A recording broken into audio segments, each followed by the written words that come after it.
나를 속인 그 당사자한테 역으로 손해배상 청구를 할 수가 있습니다.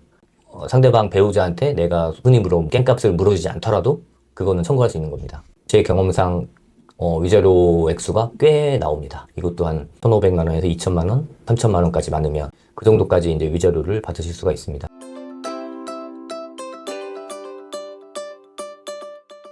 안녕하세요, 공락준 변호사입니다. 예, 오늘은 흔히들 이혼 소송을 한다고 하면은 이혼과 관련된 소송만 겪으신다라고 생각하실 수가 있는데, 물론 흔치 않은 케이스긴 해도 그렇게 드물지도 않게 이혼과 관련해서 여러 가지 형사 사건이 발생할 수가 있습니다. 오늘은 거기에 대해서 제가 이제 실제로 겪었던 사례들 위주로 한번 설명을 드릴게요. 먼저 말씀드릴 거는 성적 자기결정권에 관련한 사건이었습니다.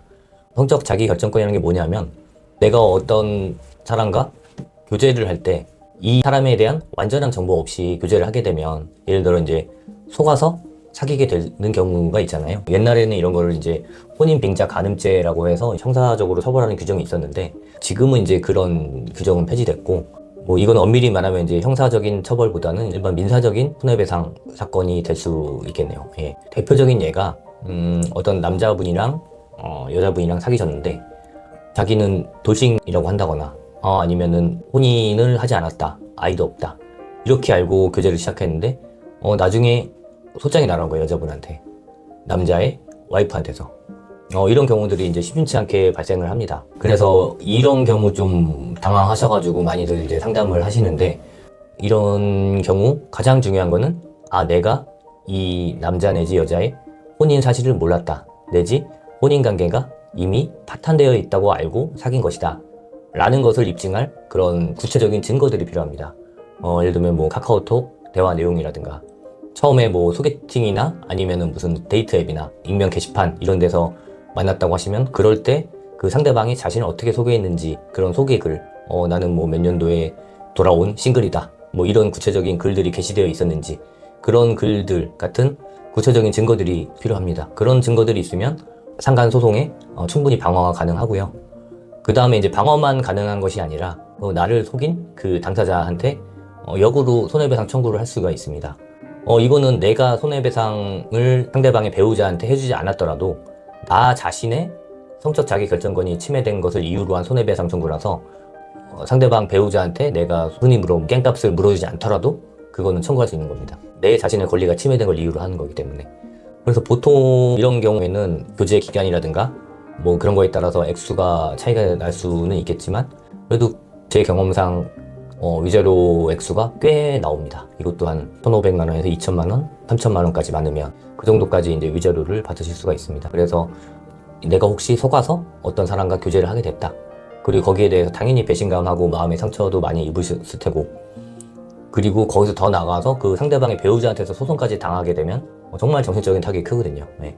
그래서 그런 상황에 내가 처했다라고 하면 제일 먼저 확보해야 될 거는 내가 이 사람이 기혼자인 걸 모르고 사귄 것이다 라는 걸 입증할 구체적인 증거들을 일단 먼저 저장해 놓고 확보하시는 게 가장 중요합니다. 그리고 이제 그 다음 케이스로는, 이제 흔히들 이제 이혼 소송 하게 되면은 상대방이 바람피는 걸 잡으려고 따라다니시는 분도 있고, 흔히들 말해서 탐정 서비스 센터 이런 데를 이용하시는 분들도 있고 한데, 이제 그런 것들은 합법적인 범위 내에서 이루어지면은 아무 문제가 안 생기는데, 이게 이혼 소송이란 게 결국엔 너무나 감정적인 싸움이 많이 되기 때문에 나중에는 솔직히 개싸움처럼 돼버릴 수도 있고, 그래가지고 서로 물고 뜯고, 그래서 많이 이제 문제가 되는 케이스들이 불법 녹음, 도청이라고 하죠. 그런 것들을 하시는 분들이 꽤 있어요. 그러니까 예를 들면 차 안에다가 녹음기를 설치해 놓는다든가, 아니면은 상대방 차량 안에 있는 그 블랙박스 칩 같은 거를 몰래 빼온다든가, 그렇게 이제 증거를 확보하시는 경우들이 있는데, 그런 것들은 당연히 다 이제 형사적으로 문제가 됩니다. 통신비밀보호법에도 문제가 될 수가 있고, 제가 겪었던 케이스 중에는 저희 의뢰인이 집에 있는 냉장고 위에다가 CCTV를 설치한 경우도 있었고요. 물론 어떤 것까지 이제 침해를 했냐에 따라서 처벌되는 그런 양형 기준이 틀리겠지만, 보통은 이게 이혼소송에서의 증거를 수집하기 위해서 이 방법 말고는 다른 방법이 없었다 라는 그 정도까지가 최대한 소명이 되면은 형사적으로도 정하게 처벌되는 그런 경향이 있습니다, 우리나라 재판부에서. 근데 되도록이면 위험을 감수하실 필요는 없을 것 같고, 왜냐면 이게 그대로 또 역공이 들어오기 때문에. 물론 이렇게 수집한 증거는 형사사건에서는 이제 그런 법을 위반해서 수집한 증거는 위법 수집 증거다 그래가지고 형사사건의 유죄의 증거로 쓸 수 없습니다. 근데 이런 일반적인 가사사건, 민사사건에서는 경찰이나 검찰 이런 수사기관 말고 일반 사인, 일반 백성들이 좀 법률 위반해서 수집한 증거라고 하더라도 그게 믿을 만한 증거라면 민사나 가사소송에서는 증명력이 인정돼서 증거 능력이 인정될 수가 있습니다. 예. 그래서 내가 이거는 처벌을 받더라도 꼭 이런 증거를 수집해야 되겠다. 이런 상황이 아닌 이상은 항상 그 합법의 경계 내에서 증거를 수집하시기를 권유드립니다. 그리고 또 하나 케이스는 서로 친한 그 두 부부가 있었어요. 그래서 부부끼리 다 친구고 맨날 같이 놀러도 다니고 캠핑도 다니고 뭐 밥도 같이 먹고 술도 같이 먹고. 근데 그것까지는 좋은데 서로가 이제 바람이 난 거예요. 친구의 친구를 사랑했네가 된 거라 가지고 그거를 이제 알게 됐어요. 서로 부부가. 그래서 이게 재밌는 게 이제 소송이 여러 개가 걸리게 된 겁니다. 이제 각자 부부들의 이혼 소송이 2개겠죠. 그리고 또 각자 상간녀, 상간남에 대한 소송. 이런 식으로 이제 어떻게 보면 크로스 되듯이 해서 소송들이 진행되고 있었는데, 이제 문제는 이제 바람핀 당사자들이 그냥 잘못했다 이러면 됐는데, 니네들도 사귄 거 아니냐, 그런 거 같다 내가 보기엔, 그러면서 이제 증거를 수집하려고 그런 거예요.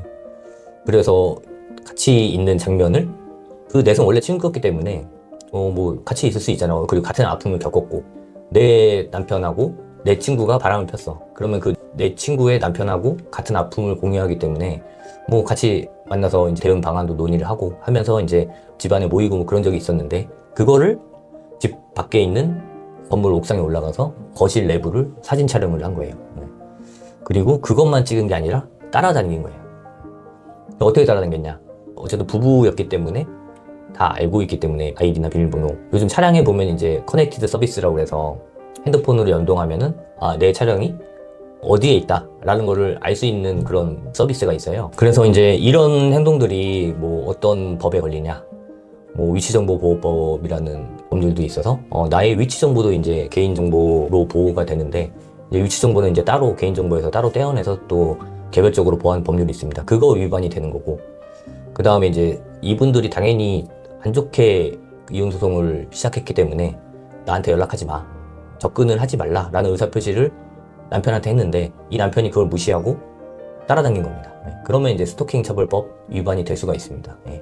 그래서 이제 그 두 가지 법에도 해당되고, 그리고 이제 이 남편의 여자친구도 같은 공범이냐 아니냐 이런 것들을 따질 때 이제 같은 자리에 있었느냐를 볼 때 이건 2인 1조로 다녀야지 증거를 촬영할 수 있는 상황이었다 라는 것들을 수사기관에 증거를 내서 이 둘이 이제 공범으로 이제 처벌받게 되는 그런 사례도 있었고요.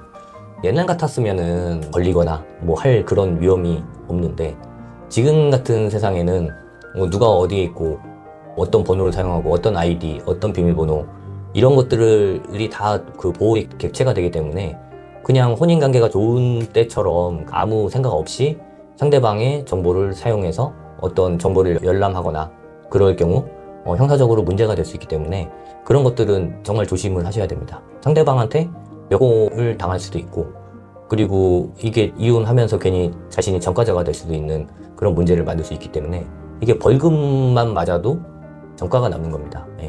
그래서 일반적으로 그냥 평온하게 사시던 분이 이혼 소송에 휩쓸려서 전과자가 되는 일이 없도록, 그러니까 그런 증거들을 수집하고 싶다 라고 하시면 전문가와 상담을 하시는 게 낫습니다. 그러니까 전문가와 상담을 해서 어떻게 하면 이걸 합법적으로 증거를 수집할 수 있을까를 먼저 상의를 하시고 그 다음에 행동을 하시는 게 좋고, 그렇지 않고 이거 그냥 녹음하면 되겠다, 사진 찍으면 되지 이런 생각으로 접근하셨다가는 그런 증거 자체들을 내는 순간에 상대방이 얘가 나를 따라다녔구나 라는 걸 알기 때문에 그거를 이제 고소하게 되면은 자기는 바로 또 이혼도 하면서 전과자도 되는 그런 좀 안 좋은 결과가 나올 수 있기 때문에 그런 부분들은 정말 조심을 하셔야 될 것 같습니다. 그래서 오늘은 그 이혼 과정에서 이게 이혼만 문제가 되는 게 아니라 이혼하면서 어떤 증거 수집이나 그런 것들을 위해서 범법행위를 저질렀을 때 뭐 어떻게 보면 이혼보다 더 큰 문제가 될 수도 있기 때문에 그런 것들을 조심하라는 측면에서 제가 실제로 겪었던 사례 몇 가지를 섞어서 설명드렸습니다. 예, 그래서 이제 영상을 보시고 혹시나 내가 와이프가 의심스러운데 어떻게 뭘 해볼까 하고 생각하시는 분은 반드시 먼저 행동하지 마시고 전문가와 먼저 상담을 하시고 진행하시는 게 본인 인생에 도움이 된다. 이 말씀을 드리고 싶습니다. 예, 그러면 감사합니다. 이 영상이 도움이 되셨다면 구독과 좋아요, 댓글, 그리고 알림 설정으로 함께 해주세요.